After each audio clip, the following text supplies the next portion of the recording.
Você já parou para pensar qual seria o momento correto para vender suas ações? Parece uma pergunta simples, mas existe um grande dilema aqui. Pois se você investe por longo prazo, com um real interesse de se tornar sócio da empresa, em teoria você não deveria vender nunca.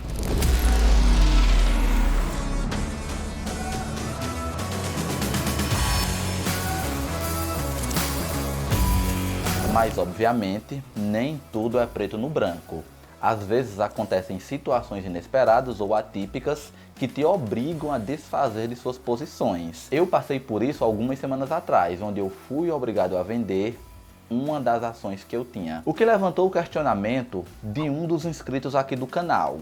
Por isso hoje eu vou explicar em detalhes os 4 únicos momentos que você deve vender suas ações. Um deles, que inclusive eu vou deixar por último, vai evitar que você perca muito dinheiro. É a dica de milhões.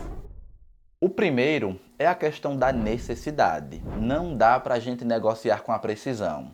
Se você está precisando de dinheiro e o único lugar que você tem para retirar é de suas ações, você vai ter que vendê-las. Só que de todos os 4, esse é o único que você pode evitar, que está totalmente sob o seu controle, já que isso só vai acontecer se você não se preparar com antecedência. Por mais que a gente não saiba quais problemas irão acontecer nas nossas vidas e nem quando eles vão acontecer, a gente sabe que em algum momento vai acontecer alguma coisa, como algum incidente que possa nos deixar sem trabalhar por algum período, ou somente algum dano em algum bem da gente, como por exemplo em um meio de transporte. Todos nós estamos sujeitos a esse tipo de situação, por isso é nosso dever ter alguma reserva que vá nos salvar nesses períodos. A famosa reserva de emergência, que todo mundo fala que você tem que montar antes de começar a investir. Acho que eu sou a única pessoa que discorda desse pensamento geral. Eu falo sobre isso nesse vídeo aqui, onde eu mostro como você deve formar sua reserva ao mesmo tempo em que você monta sua carteira de investimento. E isso é inegociável. Mesmo que eu não ache que você deve esperar para montar toda a sua reserva para só então começar a investir, mesmo assim, eu acho que você tem que ter sua reserva para não ser obrigado a vender suas ações no prejuízo durante um ciclo de baixa, como que a gente está passando agora. Segundo momento, quando os fundamentos que te fizeram investir numa empresa venham a mudar. E isso acontece principalmente pelo lado da governança corporativa. Afinal, se você se tornou sócio de uma empresa, você se tornou sócio daquelas pessoas que estão à frente daquele negócio. E se essas pessoas começam a agir ou tomar atitudes que vão na contramão das coisas que você acredita, esse é o momento para você vender sua posição e desfazer essa sociedade no negócio. Colocando um exemplo aqui para ficar bem claro. Só que nesse exemplo eu não cheguei a vender as ações. O que eu fiz foi não comprar. Eu decidi não investir numa empresa que eu iria aportar. E essa empresa era a P&G, uma gigantesca multinacional, detentora de marcas como Gillette, Oral-B, Pampers e muitos outros produtos que as pessoas usam no dia a dia. Uma empresa extremamente lucrativa e perene. No entanto, é uma empresa que faz testes em animais, que vai contra princípios que eu acredito. Investir numa empresa dessas seria a mesma coisa de eu ser conivente com esse tipo de coisa. Mas perceba que esse é um motivo totalmente particular. O que é problema para mim, talvez não seja para você, e não há nada de errado com isso. Só precisamos respeitar as decisões de cada um.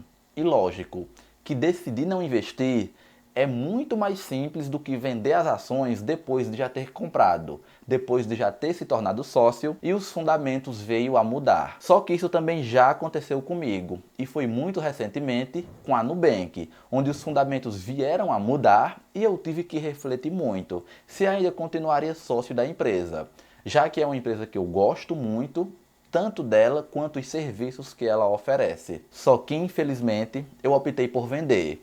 E se você quiser saber os motivos que me fizeram chegar nessa decisão, eu expliquei tudo nesse vídeo aqui. O que foi que realmente me fez desistir totalmente da empresa. Lá você vai ver tanto esse exemplo do Nubank, como de outra empresa, na qual os fundamentos mudaram e algumas pessoas deixaram de investir, Só que eu, diferente delas, decidi foi começar a aportar, para você ver como isso é realmente muito particular de cada um.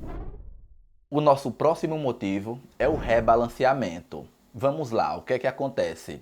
Eventualmente, algumas de nossas posições começam a se sobressair e ter uma valorização muito superior do que os outros ativos da nossa carteira. Isso aconteceu comigo com o Banco Inter, lá em meados do ano passado, onde esse ativo teve cerca de 300% de valorização, o que me fez ficar muito concentrado em Banco Inter. Muito mais do que eu queria. E o problema é que quanto mais concentrado em um único ativo, mais riscos você corre, já que o ativo que subiu muito também pode cair muito e levar toda a sua carteira para baixo. E caiu, né? Banco Inter teve mais de 80% de desvalorização do último ano para cá. Mas eu me livrei de boa parte dessa perca, pois eu vendi uma parte desse ativo quando ele ainda estava nas máximas e realoquei nas minhas outras posições, equilibrando minha carteira. Mas é importante destacar que fazer esse rebalanceamento não é o ideal, pelo menos não vendendo o ativo.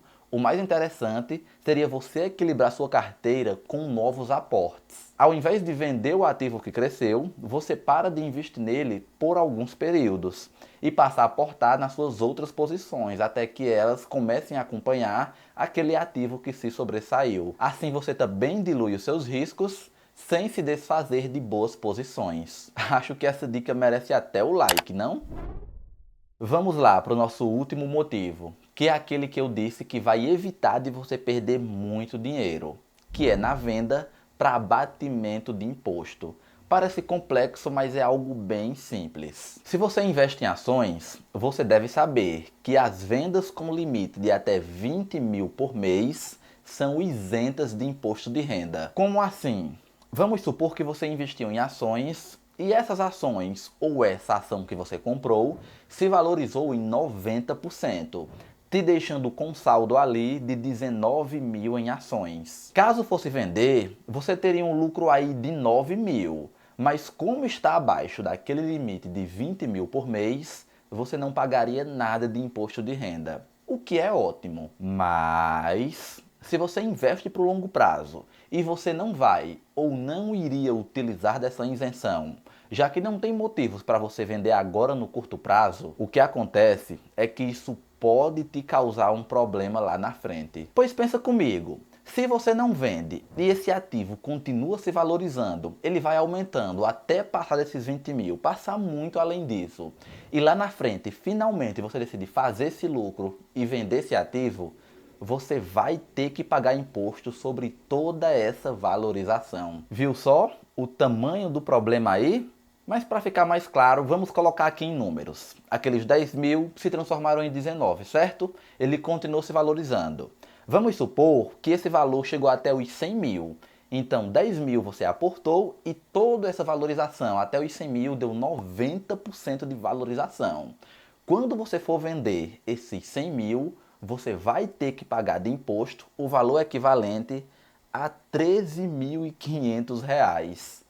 15% de imposto sobre esse lucro. E como é que a gente se livra disso?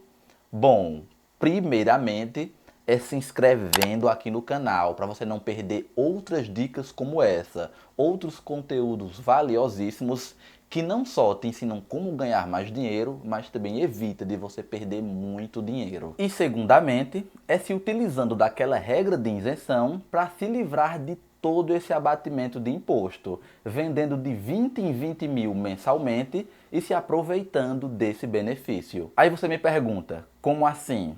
Simples, você vende 20 mil daquelas suas ações que se valorizaram e no outro dia você recompra. Assim você fez um novo preço de compra daquela ação. Quando você for vender, o lucro vai ser em cima desse novo preço. E conforme você vai fazendo isso, vendendo os 20 mil e recomprando mais 20 mil, você refaz todo o seu preço médio. Fazendo isso periodicamente, você está abatendo todo o imposto. E quando realmente você precisar vender, talvez você pague pouquíssima coisa de imposto ou até nada. E se você viu esse vídeo até aqui e não entende muito sobre ações, eu recomendo esse vídeo aqui do canal. É a melhor explicação sobre ações e a bolsa de valores que você vai ver. Eu espero muito ter te ajudado. eu me despeço por aqui. Meu nome é Fábio Rodrigues, muito obrigado e até o próximo vídeo.